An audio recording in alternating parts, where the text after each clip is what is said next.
guys, and welcome back to my YouTube channel. At ang vlog na gagawin ko ngayon is my everyday look.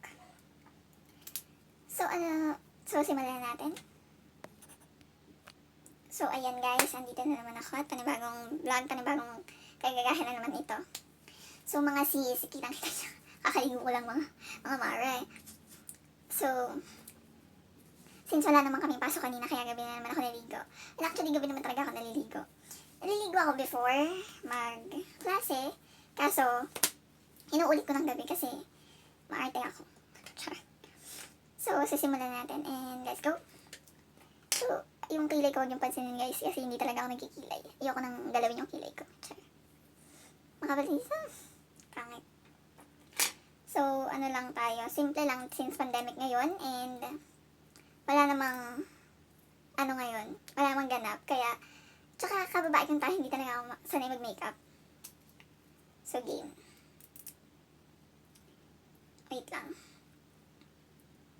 So, nakapaglagay na ako kanina ng aking nilalagay sa face na cream para protection sa balat ko. So, maglalagay lang ako ng eyeliner.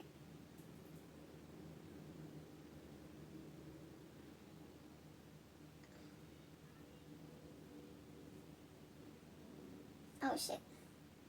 Ito ang problema namin mga babae pagdating sa eyeliner talaga. Kahit sa mascara, ganito din. Parang ayoko na lang maglagay ng eyeliner.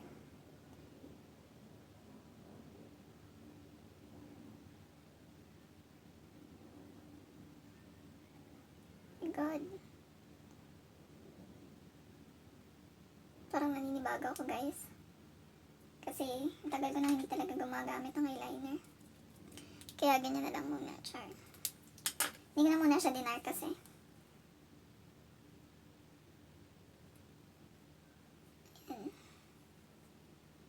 Ayun. So, ayan. Magkameron lang ng kulay yung ating eyelids. Eyelids? Ano ba yung eyelids? So, simple lang naman ako kasi wala namang Tsaka, kaya nang sabi ko kanina, hindi talaga ako sanay mag-makeup. So, I hope you like it.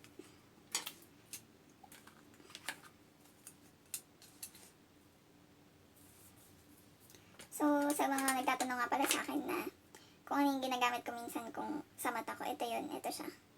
Ito siya, ito. Yan.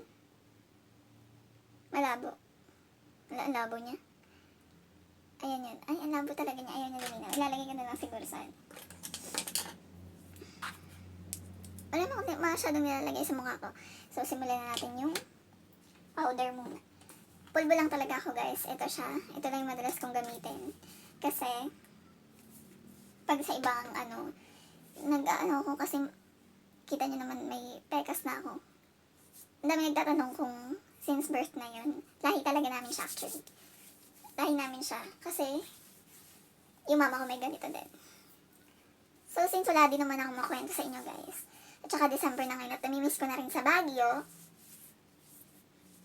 Guys, ang saya sa Baguio, promise. Kung ngayong taon nga, walang pandemic, siguro andun na naman kami.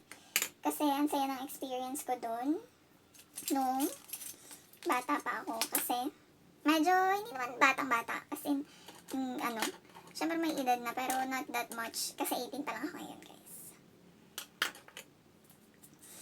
Ang saya ng experience ko doon kasi siya, kasama ko naman yung family ko. Ay hindi naman totally yung kuya ko lang tsaka yung masaya kasi first time ko yun. Tapos ganun pa agad yung na-experience ko. Maglalagay lang kasi namamalit na naman guys. Pag nagbabalat yung lips nyo or nagda-dry, diba siya, nagbabalat, nagpapalit siya ng balat. Lagyan nyo lang siya ng guys, screen protectant. Chopstick yung gamit ko. So, hiyangan lang siya. Pwede rin yung Vaseline na lip therapy. So, since dito ako hiyang, kaya ito gamit ko. Sa mukha ko naman, wala naman akong ginagawa actually. Saka minsan tinatamad na ako. So, lalagyan. Hindi naman ako maarte sa pagdating sa kaya lang sensitive talaga. Pero since dito rin ako hiyang sa sa cheek tint na to. Hindi talaga to sa akin, sa ate ko to eh. Sa ate ko to guys, kaya lang. Since magkapatid kami. ganyan lang ako maglagay guys, very light lang. Kasi sabi ng mga kapasi ko naman, halatang halata daw naman sa akin kapag masyadong mapula guys.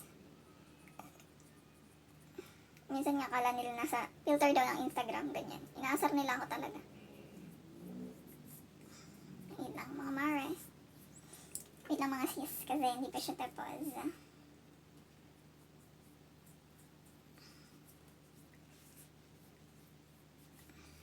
Yan. Ayan, mga sis.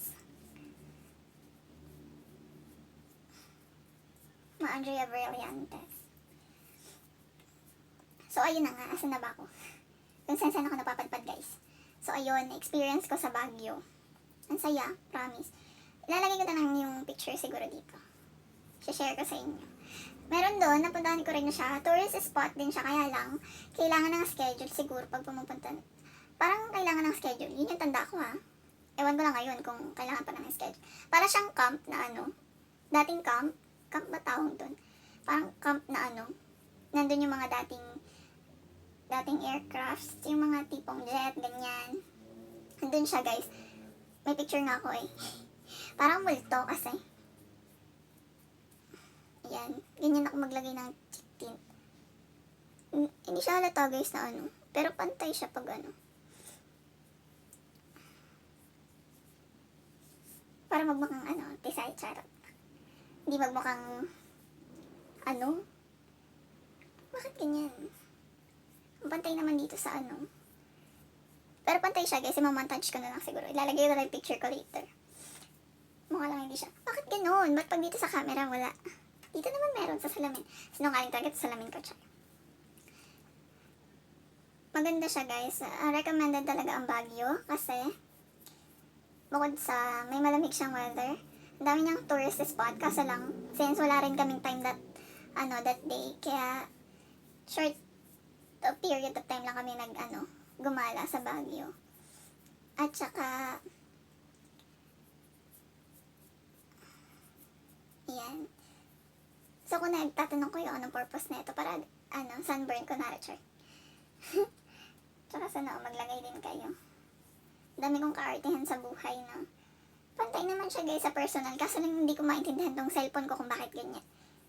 Yan. Tapos papatungan nyo ulit siya ng pulpo. Kasi, para magmukhang natural. Kasi masyadong halata pag ano. Ayan. Pantay yan guys. Huwag kayo mag-alala. Mukha lang hindi. Ang dami kasing nagtanong sa akin itong nakaraan na mga kabatch ko actually. Kung ano daw maganda puntahan. Eh sa akin, recommended naman ang Baguio. Kaso lang hindi ko alam kung pwede na mga tourist doon. Since ang alam ko lang kasi, yung mga pwede pa lang doon is yung mga taga doon, tsaka yung mga malapit doon na lugar. Kaya hindi muna namin siguro pupuntahan ngayon this Christmas. Ayan. Sa pagbablend nyo guys nga pala ng trivia lang, ng mga pag may nilalagay kayo sa mukha, soft nyo lang siya igaganyan. Sa akin minsan kasi nagmamadali ako, kaya minsan hard touch ko siya, hard touch cellphone charge. So ayan, ganyan lang. Ayan lang, ganyan lang itsura ko bago kami mag-online test. So, ang pangat ko pala talaga guys, char. Char, lahat tayo maganda. Wala namang create si God na hindi maganda. Pag nakapunta kayo sa Baguio guys, iba yung saya, lalo na pag family kasama nyo. Tsaka, bukod doon,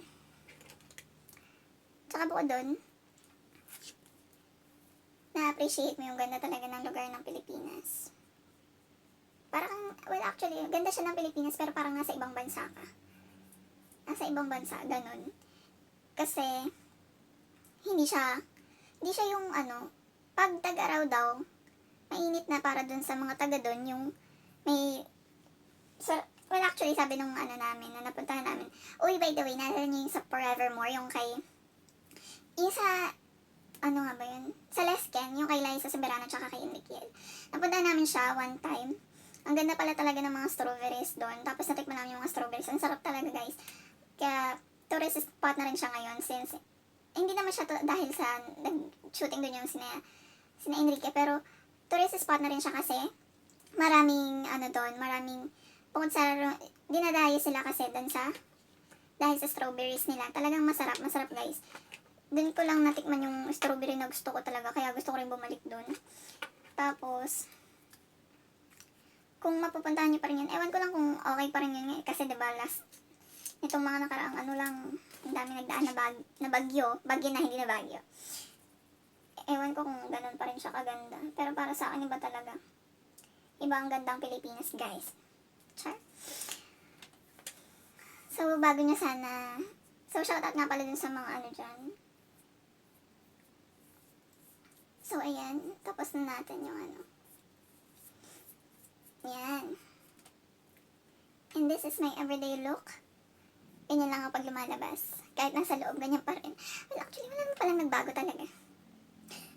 Charot. Pagpasensya nyo na ibag ko kasi ganyan na talaga siya. Andiyan na lang siya. Habang tumatagal lalo siyang lumalaki, guys. At hindi na ako natutuwa. So, sana nagustuhan nyo tong vlog na to. At yung experience ko sa bagay, lalagay ko na lang siguro dyan yung picture. Kaya, I hope you like this video. And, another ano lang, yung natutunan ko dun sa pagpasyal namin dun sa Baguio. Since, nandito siya sa Pilipinas, ang dami pa rin Pilipino talaga na naka-appreciate. Kasi, may iba kaming lahi na ano doon, na sa Barnham Park, yung Barnham Park ba yun?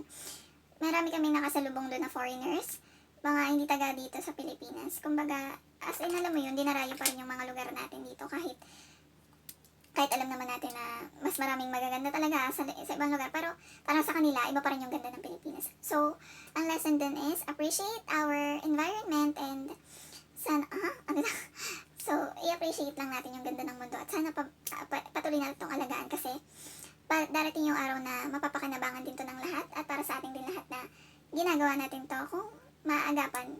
Katulad na lang din sa pagbabaha, nitong mga nakaraang, doon ko lang na-realize na nitong mga nakaraang dapat pala talaga pahalagahan natin yung kapaligiran natin. So, yun lang guys. I hope you like this video and ingat!